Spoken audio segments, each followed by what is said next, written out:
آپ دیکھ رہے ہیں کے نیوز ایچ ڈی، میں ہوں حارث علی شاہ گیلانی۔ چلتے ہیں آج کی اہم خبروں کی طرف۔ رخ کریں گے پاک پتن شریف کا، جہاں سے رپورٹ کر رہی ہیں ہماری نمائندہ ایش مہر۔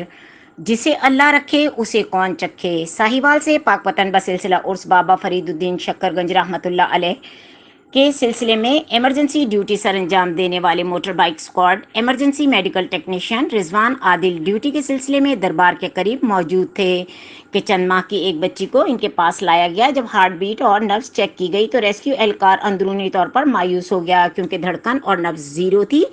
تاہم ریسکیو کی طرح رضوان مرتضیٰ نے بھی ہمت نہ ہاری اور پمپنگ اور اپنے منہ سے مسلسل سانس دینے کے عمل کو جاری رکھا، جس کے چند لمحے بعد بچی نے ایک ہچکی نما سانس لی۔ اس کے بعد دوبارہ رضوان مرتضیٰ نے محنت اور دعا جاری رکھی، جس کے بعد بچی، جسے بہت سے لوگ مردہ قرار دے چکے تھے، اس کی سانسیں بحال ہو گئیں۔ شکریہ ریسکیو 1122 ڈویژن ساہیوال، شکریہ رضوان عادل مرتضیٰ۔ واضح رہے کہ رضوان عادل مرتضیٰ کا تعلق ہڑپا اسٹیشن سے ہے اور ان کے بڑے بھائی ذیشان عادل مرتضیٰ آج سے چند سال قبل ایک گاؤں میں ٹربائن کے چند سینٹی میٹر کے سوراخ میں گرنے والے بچے کو 10 گھنٹے بعد زندہ نکالنے پر اس سال کے بہترین ریسکیو آپریشن کا اعزاز حاصل کر چکے ہیں۔